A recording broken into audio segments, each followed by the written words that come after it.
Gold, trusted gold buyers. మీరు తాకట్టు పెట్టిన బంగారాన్ని విడిపించి ఈ రోజు ఉన్న మార్కెట్ ధరకు కొనబడను. మీరు వినే ఉంటారు. స్వయంగా ఒక ప్రధాని వ్యాఖ్యలు చేయడం అంటే మామూలు విషయం కాదండి. మనం ఎప్పుడు వినంది. గోల్డ్ కూడా 1 ఇయర్ వరకు అసలు కొనొద్దు అని చెప్పారు. అసలు గోల్డ్ షాపులు ఏమైపోతాయి? ముందుగా మన ప్రేక్షకులందరికీ నమస్కారం మేడం. నేను అనుకోవడం, నా దృష్టిలో అతి క్లిష్టమైన టాపిక్ ఈ రోజు దాని మీద మాట్లాడబోతున్నాను. అది బంగారం. బంగారం అనేది మన దేశ మహిళలకి ఎంత ప్రీతికరమైనదో, వాళ్ళ ఇంట్లో ఉన్న మగవాళ్ళకు కూడా అంతే విలువైనది, అంతే దాని గురించి దాని ఇంపార్టెన్స్ అంత ఉంటుంది. ఈ టాపిక్ మీద మాట్లాడాలంటే చాలా జాగ్రత్తగా మాట్లాడాలి. మన దగ్గర దేశ భద్రతకు సంబంధించిన వ్యవహారం. మన బంగారం అంటాం కదా, ఫ్యామిలీ జ్యువెల్స్ అంటాం, ఫ్యామిలీ గోల్డ్ అంటాం. ప్రపంచంలో లేని ఒక గొప్ప వ్యవస్థ మన దగ్గర ఉంది. అదేందయ్యా అంటే, మన ఇళ్లలో మనం ఎన్నో తరాల నుంచి బంగారం దాచిపెట్టుకుంటున్నాం. ఆ బంగారం నిలువలు మీరు ఊహించగలరా ఎంత ఉంటుందో? లేదు. మన దగ్గర ఉండేది 900 మెట్రిక్ టన్నులు గవర్నమెంట్ దగ్గర ఉండేవి, రిజర్వ్ బ్యాంక్ ఆఫ్ ఇండియా దగ్గర. కానీ మన ఇళ్లలో ఉండేది 34,000 మెట్రిక్ టన్నులు. ప్రధానమంత్రి గారు ఈ మాట అన్నది ఒక బ్రాడ్ స్పెక్ట్రంలోగా అన్నారు. అంటే మన దేశంలో ఉన్న మహిళలు ఎంత జాగ్రత్తగా మన ఆర్థిక వ్యవస్థని నడుపుతున్నారు అన్నదానికి ఇది ఒక అతి చిన్న ఉదాహరణగా నేను భావిస్తున్నాను. అంటే ఇప్పుడు 1 ఇయర్ వరకు గోల్డ్ కొనొద్దు అని అన్నారు. ఇప్పుడు ఉన్నటువంటి బంగారం షాపులు ఏమైపోతాయి? మళ్ళీ ఇంకో రకంగా కూడా ఆలోచిస్తున్నారు మహిళలు. అరే 1 ఇయర్ వరకు కొనకపోతే ఏమైనా గోల్డ్ రేట్ దిగొస్తుందా ఏంటి? అంటే సప్లై డిమాండ్ ఉన్నప్పుడే కదా ఏ వస్తువుకైనా ఉంటుంది. సో ఎట్లా దీన్ని చూడాలి అనేది ఒక బిగ్ క్వశ్చన్. మీరు చూడండి మేడం, మన దగ్గర ఆర్బీఐ దగ్గర ఉన్న 900 మెట్రిక్ టన్నుల్లో కొంతకాలం వరకు కూడా ఎక్కువ శాతం విదేశాల్లో ఉండింది. విదేశాల్లో దాచిపెట్టుకోవాల్సి వచ్చింది మనం బ్యాంక్ ఆఫ్ ఇంగ్లాండ్ దగ్గర. ఇప్పుడు దాదాపు 75 నుంచి 80% మన ఇండియాలోనే భద్రపరుచుకుంటున్నాం. అంటే మన దేశానికి సంబంధించిన బంగారం మన దగ్గరే ఉంది. అది కాకుండా ప్రైవేట్ బంగారం అంటారు కదా, మన దేవాలయాల్లో, మన ఇళ్లలో ఉన్న బంగారం, అది ప్రస్తుతం వరకు కూడా గవర్నమెంట్లో కానీ, పారదర్శకంగా కానీ, ట్రాన్స్పరెంట్గా మన దేశానికి ఉపయోగపడలేదు.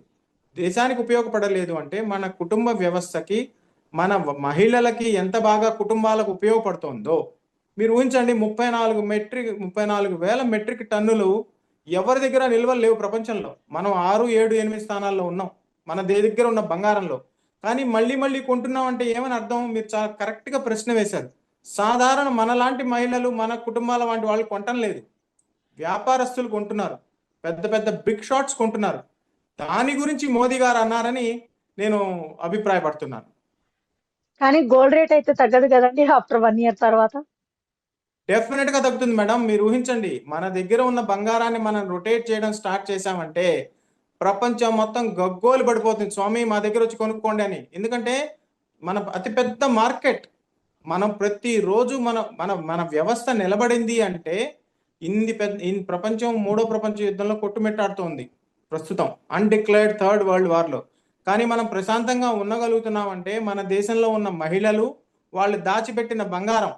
మనకి క్షణానికి పిల్లవాడిని చదివించాలంటే బంగారు తాకట్టు పెడతాం.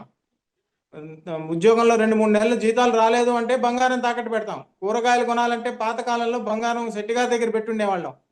ఈ వ్యవస్థ చూడండి ఎంత అద్భుతమైన వ్యవస్థ ఉందో మన దగ్గర. అందుకే మన దగ్గర 34,000 టన్నుల బంగారం ఉంది. మోదీ గారు చెప్పింది ఏంటి అంటే, మనం ప్రపంచాన్ని శాసించాలి అంటే ఏంది? బంగారం వాళ్ళ దగ్గర మనం కొనలేదు అనుకోండి, వాళ్ళు అమ్ముకోక తప్పదు. వాళ్ళ దగ్గర మనం తప్పితే కొనేవాళ్ళు ఎవరు లేరు. సో మనం గనక మన దేశంలో ఉన్న బంగారాన్ని రొటేట్ చేసుకుంటుంటే బయట కొనేది ఎవరు? పెద్ద వాళ్ళు కొంటాం. మనం ఎంత కొంటామండి? సంవత్సరానికి కొంటే 3 సవర్లు, 4 సవర్లు, 5 సవర్లు కొంటాం, 10 సవర్లు పెళ్లిళ్లకు కొంటాం. మిగతా వాళ్ళు ఉన్నారు చూడ, వ్యాపారస్తుల ద్వారా, లేకపోతే డబ్బు సంపాదించేట్టు పెద్ద వాళ్ళు, వాళ్ళకి ఒక సందేశం ఇది. ఏదేమైనా ఇప్పుడు వ్యాపారస్తులకు నష్టమే కదండి. నష్టం కాదు, ఎందుకంటే మన దగ్గర బంగారం ఉంది కదా, అది రొటేషన్ లోకి వస్తుంది. ప్రభుత్వం దగ్గర ఇప్పుడు గోల్డ్ బాండ్స్ అంటారు, అంతకుముందు గోల్డ్ మానిటైజేషన్ బాండ్స్ ఉంది. మన ఇంట్లో బంగారం ఉంది, అది కానీ బ్యాంకులో పెట్టామనుకోండి, దానికి లోన్లు వస్తాయి, లేదా దానికి ఇంట్రెస్ట్ వస్తుంది. అలా కాకుండా మన దగ్గర బంగారం ఉందనుకోండి, దాన్ని నగలు చేయించుకున్నాం అనుకోండి. కొంతమంది దగ్గర నగలు ఉంటాయి, కొంతమంది దగ్గర బిస్కెట్లు ఉంటాయి, కొంతమంది దగ్గర మెటల్ రూపంలో పెట్టుకుంటారు. బ్రిక్స్ అంటాం కదా, గోల్డ్ బ్రిక్స్ అని. వాటిని ఆభరణాలుగా మార్చాలనుకోని అనుకోండి, ఆభరణాలు మార్చడానికి మనం ఆభరణాలు చేసేవాడి దగ్గరికి వెళ్ళాలి, వాడికి పొట్ట గడుస్తుంది. వ్యాపారస్తుల దగ్గరికి వెళ్ళారు అనుకోండి, వాళ్ళకి వ్యాపారం జరుగుతుంది. ఇప్పుడు ఏం చేస్తున్నాం, మనం బయట నుంచి కొంటున్నాం, బయట దేశానికి ఆ డబ్బులు వెళ్ళిపోతున్నాయి. మన బంగారం మనం వాడుకోవటం లేదు. 34,000 టన్నులు ఉన్నాయి కదా, 1000 టన్నులు చూడండి ఒకసారి రొటేట్ అవుతే ఏమవుతుందో, రేటు బ్రహ్మాండంగా పడిపోతుంది. ఇంకా ఎక్కువ బంగారం కొనుక్కోవచ్చు. మనకు ఎక్కువ బంగారం కొనే కొద్దీ ఇప్పటికీ మనం బంగారం కొంటున్నాము అంటే బయట వాళ్ళు అమ్మాలి. మనకు కాదు, నేను ఈ బంగారం ఈ రేటు కొనను అంటే మీరు ఊహించండి ఏమవుతుంది, వాళ్ళు తక్కువ రేటుకి వచ్చేస్తారు. Yes. బంగారం పెరిగిందా లేదా? చాలా. ఈ యుద్ధం వల్ల బంగారం రేటు పెరిగింది కదా. మరి అమెరికాలో ఎందుకు నష్టం జరగలేదు? అమెరికా దేశం క్షేమంగానే ఉంది కదా. ఇరాన్ ప్రజలు నష్టపోయారు, మనం నష్టపోతున్నాం. మన దగ్గర చమురు లేదు, బంగారం మీద కంట్రోల్ వచ్చింది. బయట మన నేవికులందరూ అక్కడ సముద్ర జలాల్లో ఇరుక్కుపోయారు. ఎందుకని? ఇదంతా పెద్ద దేశాలు చేసే వాళ్ళ వాళ్ళ ఆటలు. పీపుల్ ప్లే అంటారు కదా, బిగ్ నేషన్స్ ప్లే గేమ్స్. వాళ్ళ భాగంలో దానికి అది ప్రధానమంత్రి గారు ఏం చెప్పారు, ఆఫీసులో కూర్చోనో లేకపోతే ఒక ఆర్డర్ పాస్ చేయలేదు, లక్షల కానీ మంది ముందు ఇక్కడ ఓపెన్ గా. ఇక్కడ ఒక విషయం గురించి చర్చించుకోవాలి శ్యామ్ ప్రసాద్ గారు. స్వయంగా దేశ ప్రధానే చెప్పుకొచ్చారు, పెట్రోల్ ని అండ్ డీజిల్ ని ఆదా చేయడం కోసం వీలైతే వర్క్ ఫ్రం హోమ్ చేయమని చెప్పారు. ఇది అందరికీ సాధ్యం అవుతుందా? అసలు ఏంటి దీని వెనకాల అనేది చాలా మందికి, అంటే ముందు ముందు ఎలాంటి పరిస్థితులు ఎదుర్కోవాల్సి వస్తుంది భారతదేశం అనేది ఒక పెద్ద క్వశ్చన్ గా మారింది. మీరేం మన చెప్తారు? మన ప్రేక్షకులకి ఈజీగా అర్థమయ్యే విధంగా మనం ఈ ప్రోగ్రామ్ చేయడం చాలా, మీకు నేను థ్యాంక్స్ చెప్పుకోవాలి నన్ను పిలవడం. ప్రధానమంత్రి గారు 9 పాయింట్ అడ్వైజరీ అన్నారు. దీన్ని ముఖ్యంగా 9 విజ్ఞప్తులు చేశారు మన ప్రజలకి. ఎవరికి? ఆఫీసులో కూర్చోనో ఇండైరెక్ట్ గా కాదు. ప్రజాస్వామ్యంలో ఉన్న గొప్పతనం మీరు ఊహించండి. మన ప్రజాస్వామ్యం గొప్పతనం వల్ల, మన ఎలక్షన్లు జరగడం వల్ల ప్రపంచం అల్లకల్లోలం అవుతున్నా కానీ మనం ప్రశాంతంగా ఉండగలిగాం అంటే మన ఓటు హక్కులో ఉన్న శక్తి వల్ల. నిన్న అదే ఒక దేశ ప్రధాని చేత 10 లక్షల మంది జనాల ముందు ప్రకటన చేయించింది. సీక్రెట్ గా కాదు, ఓపెన్ గా. ఏమిటి? 9 సూత్రాలు. ఏంది 9 సూత్రాలు? వాటిలో ఒకటి బంగారం, ఒకటి వర్క్ ఫ్రం హోమ్, ఒకటి చమురు, ఒకటి కార్ పూలింగ్. ఇలా 9 రకాలుగా ఉన్నాయి. అంటే ఏంది? ట్రాన్స్పరెంట్ గా వచ్చే సంవత్సరం వరకు గనక మనం పద్ధతిగా ఉంటే అవినీతి తగ్గించగలము, వేస్టేజ్ తగ్గించగలము, మన ఎకానమీని ఏంటి ఇంప్రూవ్ ఇప్పుడు చేసుకోగలం. ముందు లాక్డౌన్ లాంటి పరిస్థితులు ఏమైనా వచ్చే అవకాశాలు ఉన్నాయంటారా? అస్సలు లేదు. ఎందుకంటే ఇప్పుడు ఇరాన్ యుద్ధం మొదలైనప్పటి నుంచి 40 రోజులుగా, ఏప్రిల్ మొత్తం, ఇప్పుడు 10 రోజులు, అంతకుముందు మార్చిలో 2 రోజులు, రోజుకి మనకి 2 నౌకలు ఇండియాకి రావాలి. అప్పుడే మనది సిస్టమ్ జరుగుతుంది. అంతకుముందు మన దగ్గర 60 నుంచి 70 రోజుల నిల్వలు ఉన్నాయి. చైనాకి 120 రోజులు నిల్వలు ఉన్నాయి. అమెరికాకి 230 రోజులు నిల్వలు ఉన్నాయి. వాళ్ళు ప్రశాంతంగా ఉన్నారు, మనం అల్లకల్లోలు పడిపోతున్నాం. మన 20,000 మంది నావికులు హర్మోజ్ జలసంధిలో ఇరుక్కుపోయి ఉన్నారు. 13 నౌకలు ఇరుక్కుపోయినాయి. ఒక్కో నౌకలో 50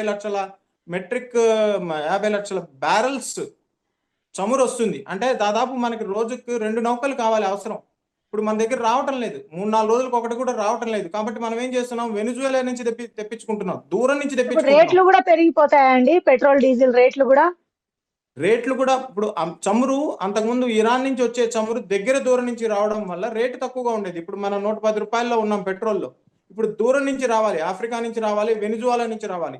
రేట్లు పెరగకుండా కట్టడి చేయాలి అంటే మనం 70% చమురు బయట నుంచి తెప్పించుకుంటున్నాం, 15% మనకు స్వయంగా తయారు చేసుకుంటున్నాం. ఇవన్నీ బ్యాలెన్స్ చేయాలి అంటే ప్రజలకి అవగాహన ఉండాలన్న విధంగా ప్రధానమంత్రి గారు చెప్పారు. నేను ఒక దేశభక్తుడిగా మాట్లాడుతున్నాను. మీరు అన్నట్టు బంగారం అనేది, చమురు అనేది, నిత్యావసరాలు అనేది ప్రతి సామాన్య ప్రజలకు సంబంధించిన విషయం. ఇప్పుడు ఇక్కడ నిత్యావసరాల గురించి మాట్లాడుకున్నట్లయితే వంట నూనె గురించి కూడా ప్రధాని ప్రస్తావించడం జరిగింది. సో వంట నూనె మీద కూడా ఎఫెక్ట్ పడుతోంది అని చెప్పడం జరిగింది. ఏంటండి ఈ పరిస్థితులన్నీ? ఎప్పుడైనా మీరు గతంలో ఎప్పుడైనా విన్నారా? అసలు చూసారా? చూసాం కదా, మన కోవిడ్ టైంలో చూసాం కదా. కోవిడ్ లో ప్రపంచంలో 80 కోట్ల మందికి నిత్యావసర అవసరాలు ప్రతి ఇంటికి సప్లై చేసిన ఏకైక దేశం భారతదేశం. 80 కోట్ల మంది, మన జనాభా 140 కోట్ల మంది. అంటే ఏంది? 80-90 కోట్ల మందికి ప్రభుత్వ సహాయం లేనిదే రోజు గడవడం కష్టం. ఇప్పుడు మన దేశంలో 140 కోట్ల మందిలో 120 కోట్ల మంది, 125 కోట్ల మంది ప్రభుత్వం చెప్పినట్టు మీలాంటి నాలాంటి వాళ్ళు బాధ్యతగా ఉన్న వాళ్ళు ఉన్నారు. సమస్యల్లా ఎవరి వల్ల వస్తుందంటే ఆ ముందు ఉండే 10 కోట్ల మంది వల్ల. 10 కోట్ల మందిలో ఎవరు? ప్రభుత్వ ఉద్యోగులు, సెంట్రల్ గవర్నమెంట్ ఉద్యోగులు, రిటైర్మెంట్ అయిన వాళ్ళు, స్టేట్ గవర్నమెంట్ ఉద్యోగులు, రిటైర్మెంట్ అయిన వాళ్ళు. వీళ్ళు దుబారా ఖర్చులు చేయొద్దు, విదేశీ ప్రయాణాలు చేయొద్దు. ఎందుకని వీళ్ళకి 10 రూపాయలు ఉన్నా 20 రూపాయలు ఉన్నా కొనేస్తారు, కానీ కింద వాళ్ళు కొనలేరు. కింద వాళ్ళని కాపాడాలి అంటే కింద వాళ్ళని వాళ్ళ ప్రజలు వాళ్ళ పల్లెల్లో వాళ్ళని ప్రశాంతంగా ఉండనివ్వాలి అనే ప్లాన్ తోనే ప్రధానమంత్రి గారు ఈ మాట అన్నారు. రైట్. అలాగే మనము ఇప్పుడు రాగి విషయానికి వస్తే ఒకప్పుడు మన దేశం ఎగుమతి చేసే స్థానంలో ఉండేది. బట్ ఇప్పుడు ఆ పరిస్థితి లేదు. ధర్నాలు, నిరసనల వల్ల ఈ రాగి పరిశ్రమలు చాలా మూతపడిపోయాయి అని చెప్పడం జరిగింది. దీన్ని ఎలా చూడాలంటారు? చూడండి, మీరు ఒకప్పుడు మన దేశంలో అన్ఫార్చునేట్లీ ఆ పదం వాడచ్చో వాడకూడదో కానీ బెగ్గింగ్ బౌల్ అనేవాళ్ళు మనల్ని.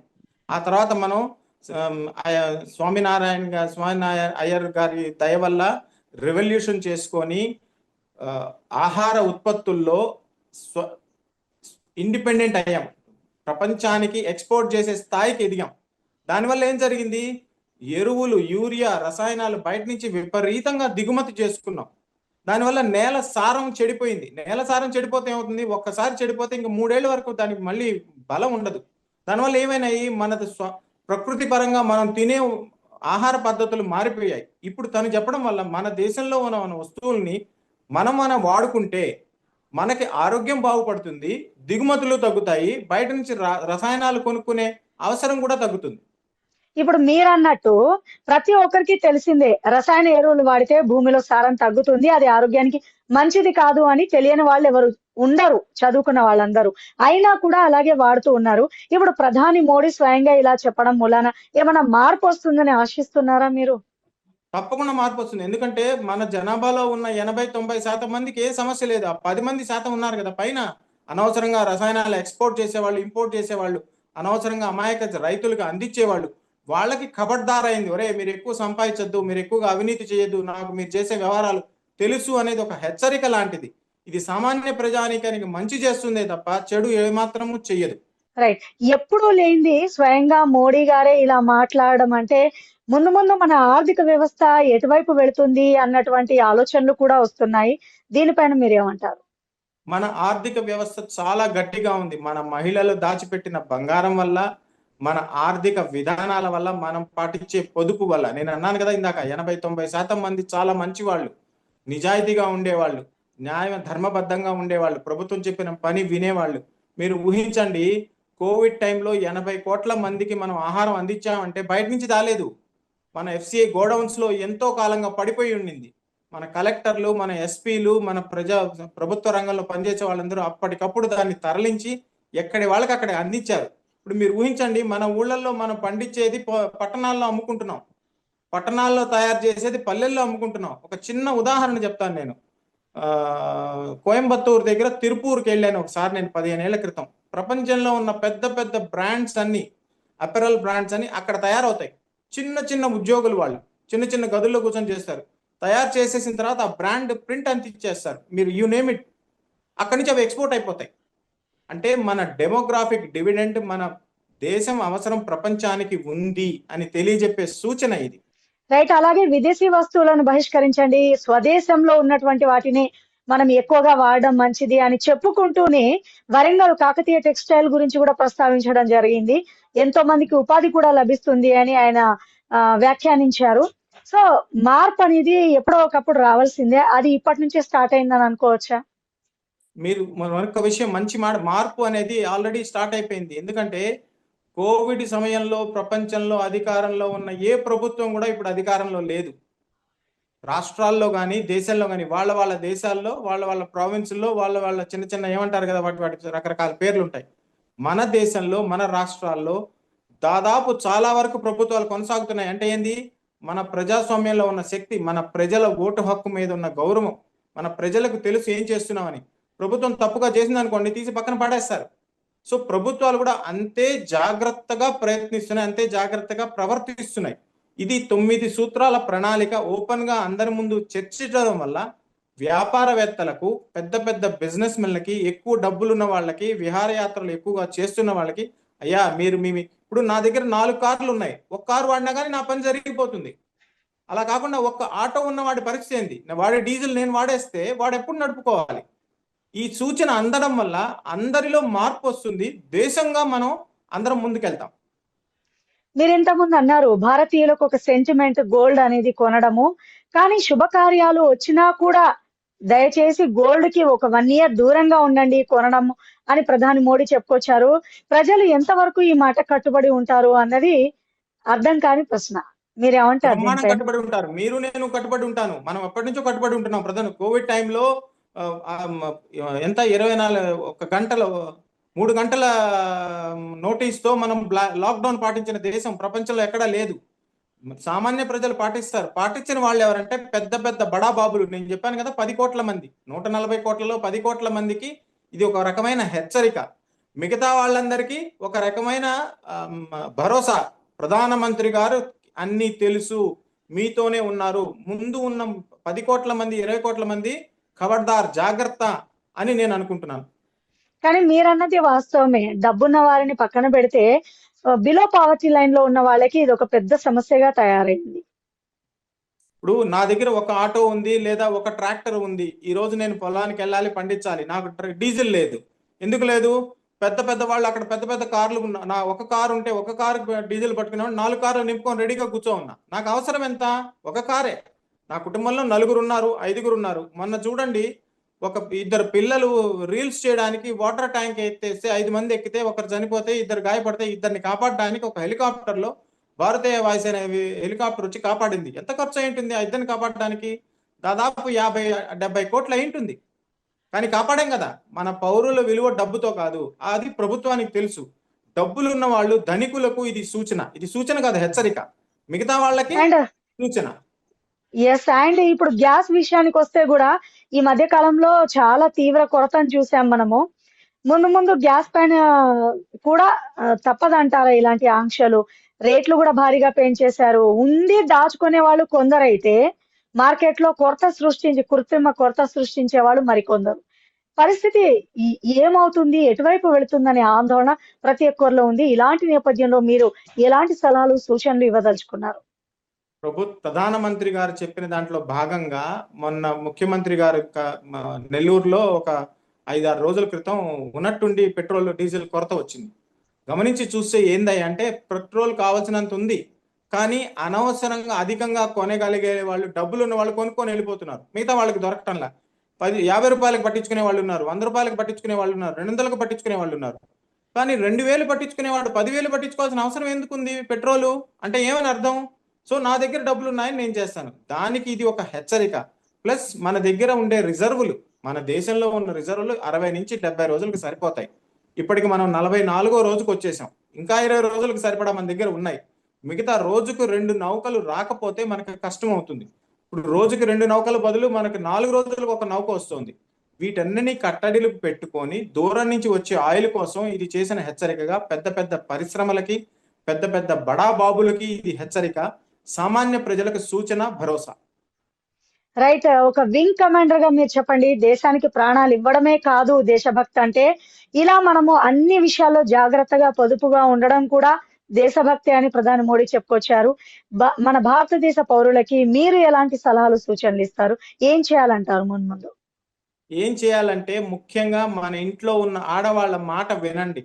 వాళ్లకు తెలిసినంత తెలివితేటలు, బాధ్యత, వ్యవహారం, ఇంటిని చక్కగా నిలబెట్టుకోవడం వాళ్ళకి తెలిసినంతగా మనకు తెలియదు. దుబారా చేయొద్దు. ప్రధానమంత్రి గారు చెప్పక్కర్లేదు, ఇంట్లో మీ వాళ్ళ మాట మీరు వినండి. థ్యాంక్ యూ సో మచ్ అండి. చాలా వాల్యుబుల్ సజెషన్స్ ఇచ్చారు శ్యామ్ ప్రసాద్ గారు.